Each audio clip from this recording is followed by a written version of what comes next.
Hello everyone, welcome to Crystal Commerce Classes, Learning That Influences You by Avneet Kaur. Class 11th Business Studies, Chapter Forms of Business Organization, Topics Joint Stock Company. आज की class में हम पढ़ेंगे joint stock company. Last classes में हमने पढ़ा कि अगर किसी को अपना बिजनेस स्टार्ट करना है न्यू, तो वो या तो सोल प्रोप्राइटरशिप में आ सकता है या वो पार्टनरशिप में या कोऑपरेटिव सोसाइटी। आज हम पढ़ रहे हैं fourth form, that is joint stock company.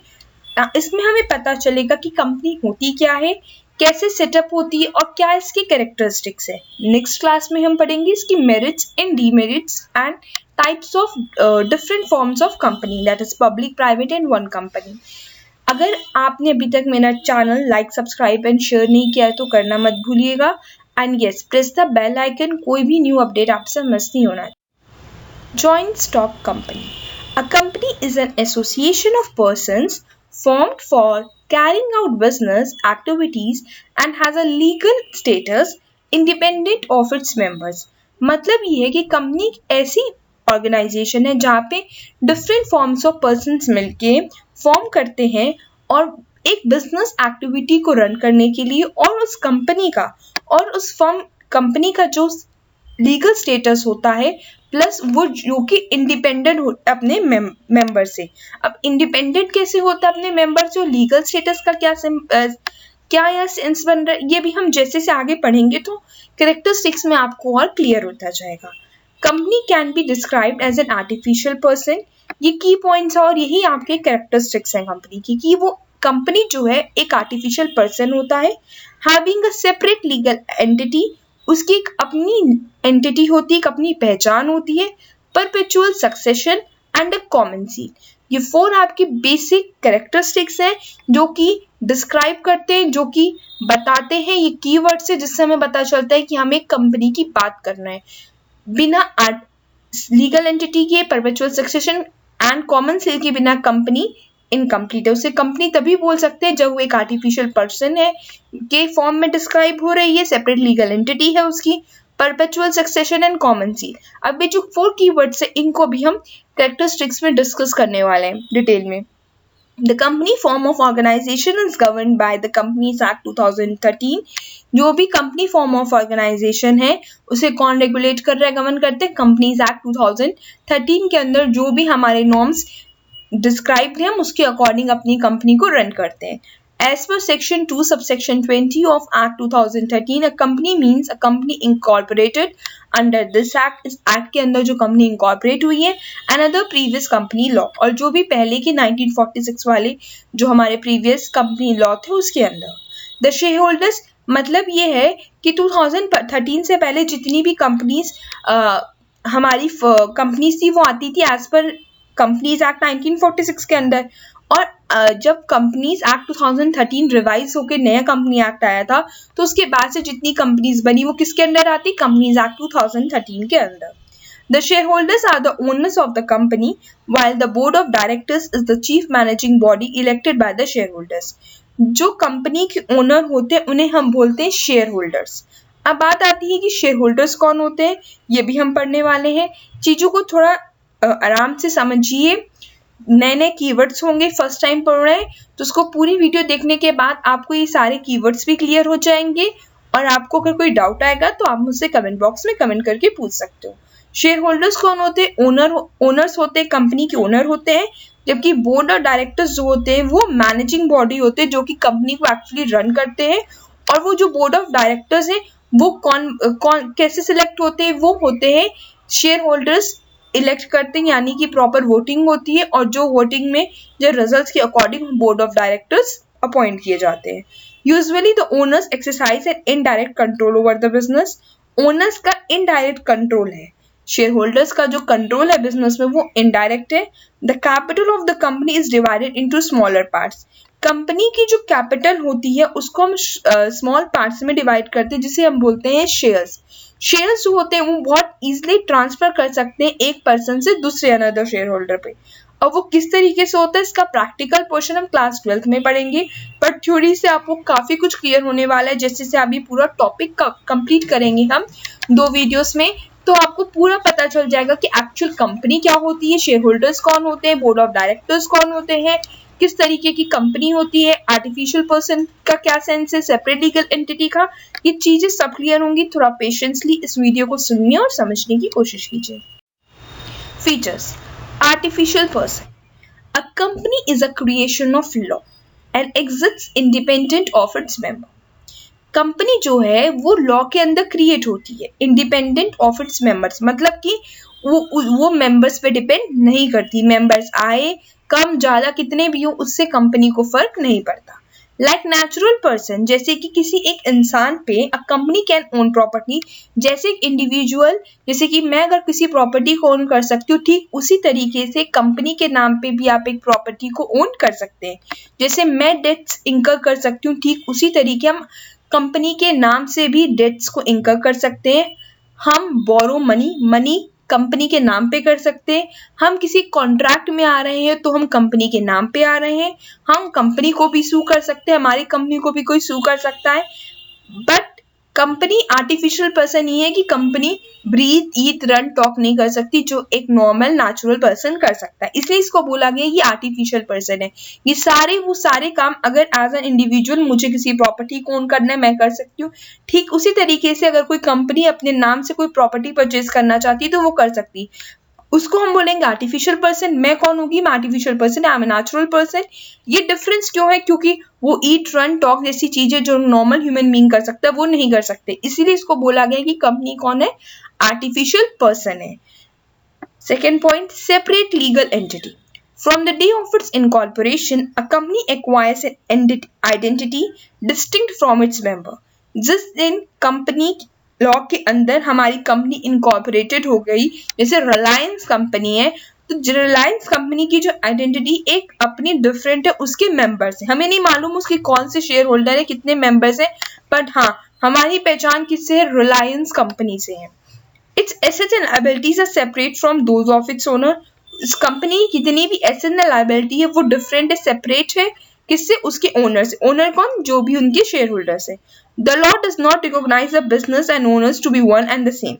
Law इसको रिकॉग्नाइज नहीं करती कि बिजनेस और ओनर दोनों सेम हो, और ये हम ऑलरेडी क्लास 11th में जब मैंने अकाउंटेंसी पढ़ाई थी तब भी मैंने बताया था कि business and business entity concept में, कि बिजनेस में जब भी आप बिजनेस करते हो तो ओनर और आपका बिजनेस ये दोनों डिस्टिंक्ट होता है, ठीक इसी तरीके से यहाँ पे ओनर और बिजनेस दोनों क्या है, डिस्टिंक्ट है। ओनर्स कौन है, शेयर होल्डर्स, और बिजनेस हमारा जो भी है वो हमारा डिफरेंट है, क्योंकि शेयर होल्डर्स का इनडायरेक्ट कंट्रोल होता है। कैसे होता है ये धीरे धीरे अभी आपको पता चलेगा। Third point, formation. The formation of a company is a time consuming, expensive and complicated process. एक कंपनी को फॉर्म करने के लिए बहुत सारे हमें पेपर वर्क करना पड़ता है, तो थोड़ा टाइम कंज्यूमिंग भी है, एक्सपेंसिव भी है, क्योंकि हमें थोड़ी पेमेंट फीस देनी पड़ती, कॉम्प्लिकेटेड प्रोसेस है। ये हर किसी को बहुत इजीली समझ नहीं आता कि कैसे एक कंपनी को फॉर्म किया जाए।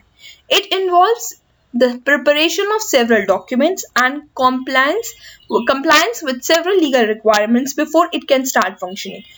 बहुत सारे सेवरल डॉक्यूमेंट्स का काम होता है, बहुत सारे हमें पेपर वर्क करने पड़ते हैं, और वो भी लीगल रिक्वायरमेंट्स के साथ, ताकि उसकी फंक्शनिंग हम स्टार्ट करने से पहले हमें सब लीगल पेपर वर्क कंप्लीट कराने पड़ते हैं।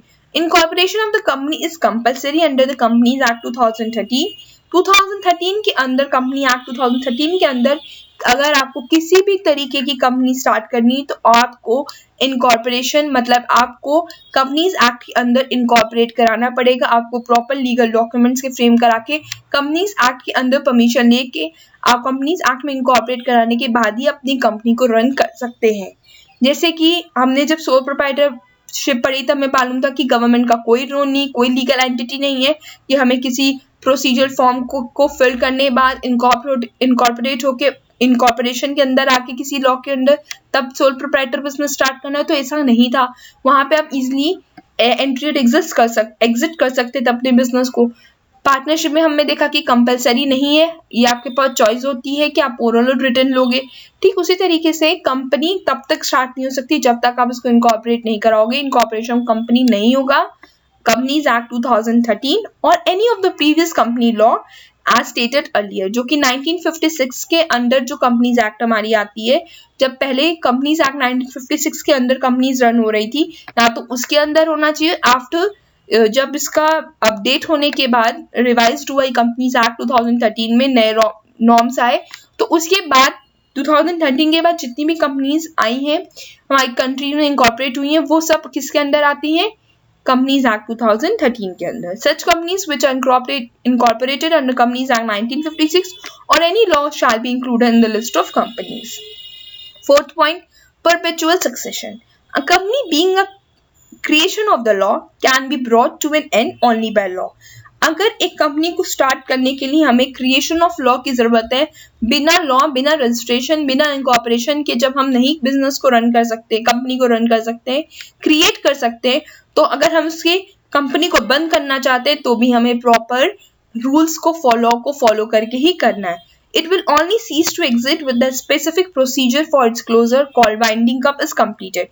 कंपनी तभी बंद हो सकती है, उसका एंड तभी आ सकता है जब वो स्पेसिफिक प्रोसीजर, जो भी लॉ के अंदर हमारा प्रोसीजर है वाइंड अप करने का कंपनी का, हमें उसके नॉर्म्स के, उस रूल्स प्रोसीजर के अकॉर्डिंग हमारी कंपनी को बंद कर सकते हैं। उसके एंड तभी पॉसिबल है।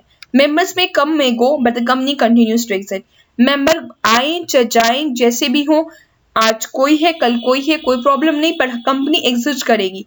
कंपनी एक ही तरीके से क्लोज हो सकती है, वाइंड अप हो सकती है जब वो लॉ के रूल्स के according proper procedure winding up का होता है। लिक्विडेशन ऑफ कंपनी, ये आप क्लास 12th में पढ़ेंगे कि कैसे, और हायर स्टडीज जब आप graduation, post graduation, higher studies करेंगे तब भी आप वहां पे पढ़ेंगे कैसे वाइंड अप होता है कंपनीज का। वो प्रैक्टिकल पोर्शन है। बस यहाँ पे इतना हमें समझना है कि कंपनी को अगर हमें बंद करना है अपनी, तो हमें प्रॉपर लॉ के जो भी रूल्स प्रोसीजर है उनको फॉलो करना पड़ेगा। Control, fifth point. The management and control of the affairs of the company is undertaken by board of directors, which appoints the top management officials for running the business. जो भी management और control होता है companies के affairs का, वो कौन करता है? बोर्ड ऑफ डायरेक्टर के अंदर होता है, जो कि वो टॉप मैनेजमेंट ऑफिशियल्स को अपॉइंट करते हैं, जो कि फंक्शनिंग देखते हैं, रनिंग देखते हैं बिजनेस की, बिजनेस कैसे रन कर रहा है। The directors hold a position of immense significance as they are directly accountable to the shareholder for the working of the company. Directors जो पोजीशन में होते हैं उन्हें डायरेक्टली अकाउंटेबल होते हैं शेयर होल्डर्स को कंपनी की वर्किंग को लेके। The shareholders however do not have the right to be involved in the day to day running of the business. Shareholder के पास राइट नहीं होता है कि वो day to day business activities, जो भी रनिंग एक्टिविटीज है उनमें किसी भी तरीके का रोल प्ले करे। Last point, liability. The liability of the company, 6th point, liability. The liability of the members is limited to the extent of the capital contributed by in a company. Liability जो है members की वो उतनी रहेगी जितना capital contribute किया है। अगर मैं किसी कंपनी के 2000 शेयर लिए हैं तो मैं उस 2000 शेयर के लिए liable लूंगी, उससे ज्यादा के लिए नहीं रहूंगी। The creditors can use only the assets of the company to settle their claims, since it is a company and not a members that owns the debt. Creditors जो होते हैं वो यूज कर सकते हैं कंपनी के एसेट्स को तब अपने डेट्स को क्लेम करने के लिए। The members can be asked to contribute to the loss only to the extent of unpaid amount of share held by them. जो भी मेंबर्स हैं, जो भी शेयर होल्डर्स हैं कंपनी के, वो कंट्रीब्यूट लॉस का उतना ही शेयर करेंगे जितना उन्होंने अनपेड अमाउंट ऑफ शेयर है उनका। एग्जाम्पल देखिए, suppose Akshay is a share holder in a company holding 2000 shares of ₹10 each, on which he has already paid ₹7 per share. 2000 के शेयर खरीदे थे अक्षय ने कंपनी से, 10 रुपए के शेयर थे, यानी कि 2000 into 10 that is 20,000 के उसने शेयर लिए थे, जिसमें से 7 रुपीज वो पे कर चुका है। 7 रुपीज पे करने का मतलब 3 रुपीज उसने अभी तक पे नहीं किए। तो his liability in the event of loss or company's failure to pay debts can be used only up to 6,000. 6,000 कैसे आया? 3 into 2000, 3 रुपए नहीं पे किए उसने। 10 रुपए का शेयर था, 7 रुपए मैंने दे दिए, किसी से मैंने 10 रुपए उधार लिए थे, 7 रुपए दे दिए, कितने बचे? 3 इंटू कितने शेयर लिए थे? 2000, तो कितना होगा? 6000 में वो पर्सन अक्षय कितने के लायबल है? 6000 के लिए। The unpaid amount of his share capital ₹3 per share on 2000 shares held in the company.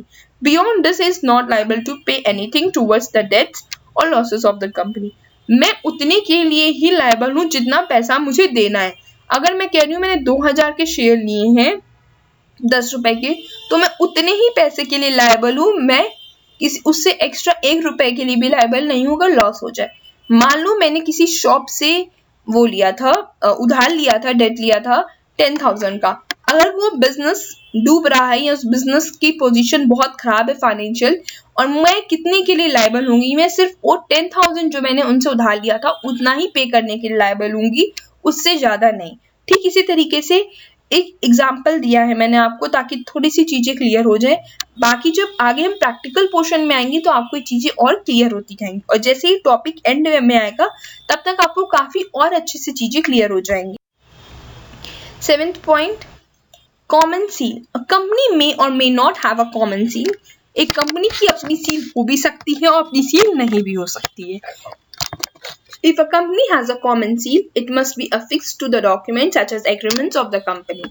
अगर किसी कंपनी की अपनी कॉमन सील है, मतलब आप देखते होगे कोई भी गवर्नमेंट डॉक्यूमेंट है तो उसमें स्टैंप लगाया जाता है, दैट इज अ सील जो कि बताता है कि उस कंपनी की ऑथराइज्ड डॉक्यूमेंट है ये।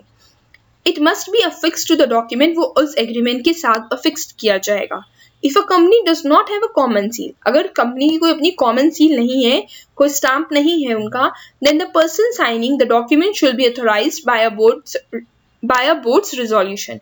अगर किसी कंपनी की अपनी सील नहीं है और जो भी पर्सन उस डॉक्यूमेंट को साइन कर रहा है तो वो ऑथराइज्ड बाय अ बोर्ड है, रेजोल्यूशंस शुड बी ऑथराइज्ड, वो गवर्नमेंट के थ्रू ऑथराइज्ड होगा कि हाँ ठीक है, कॉमन सील की जगह इनका साइन भी उतनी ही वैल्यूएबल है वो। Last point, risk bearing. The risk of losses in a company is borne by all the shareholders. अगर कोई कंपनी लॉस में जा रही है तो जितने भी शेयर होल्डर होते हैं उस कंपनी के, वो सब उसको बॉर्न करते हैं। This is unlikely the case of sole proprietor और partnership firm where one or few members respectively bear the losses। जबकि सोल प्रोप्राइटरशिप और पार्टनरशिप फर्म में कुछ या कोई एक बियर करता था लॉसेस को। In the face of financial difficulties, all the shareholders in the company have to contribute to the debts to the extent of their shares in the company's capital। मतलब ये है कि अगर कोई कंपनी फाइनेंशियल डिफिकल्टी फेस करी, financial position strong नहीं है, financially burden ज्यादा है, तो जितने भी शेयर होल्डर है वो अपने डेट्स को कितना कंट्रीब्यूट, जितना उन्होंने कैपिटल लगाया वो उतने के लिए ही उतने ही डेट्स के लिए रिस्पॉन्सिबल होते हैं। The risk of losses thus gets spread over a large number of shareholders। Company में अगर लॉस होता है तो वो बहुत सारे शेयर होल्डर्स के बीच में स्प्रेड हो जाता है, बहुत सारे शेयर होल्डर्स के बीच में डिस्ट्रीब्यूट हो जाएगा according to their capital investment. I hope आपको क्लियर हुआ होगा, कुछ फ्रेमवर्क मिला होगा, ओवरव्यू मिल गया आज आपको बहुत अच्छे से। काफी डेप्थ में मैंने समझाने की कोशिश की आपको कि कंपनी क्या होती है और क्या उसके फीचर्स होते हैं। आई होप आपको काफी कुछ क्लियर होगा। अगर कोई भी डिफिकल्टी आ रही है किसी कंसेप्ट, किसी वर्ड को समझने में, तो प्लीज कमेंट बॉक्स में कमेंट करके अपने डाउट्स को क्लियर कीजिए, और या फिर आप मुझे इंस्टाग्राम पे भी फॉलो कर सकते हैं @avneet.crystal मेरा इंस्टा पेज है, वहाँ पे भी आप अपनी डिफिकल्टीज को पूछ सकते हैं। कोई भी डाउट आ रहा है, कोई भी प्रॉब्लम है, किसी भी तरीके का आ रही प्रॉब्लम आपको स्टडीज में, तो आप मुझसे पूछ सकते हो। Just a friendly reminder, you only fail when you stop trying. I repeat, you only fail when you stop trying. Believe in yourself. Don't forget to press the bell icon. कोई भी new update आपसे miss नहीं होना चाहिए। Thank you.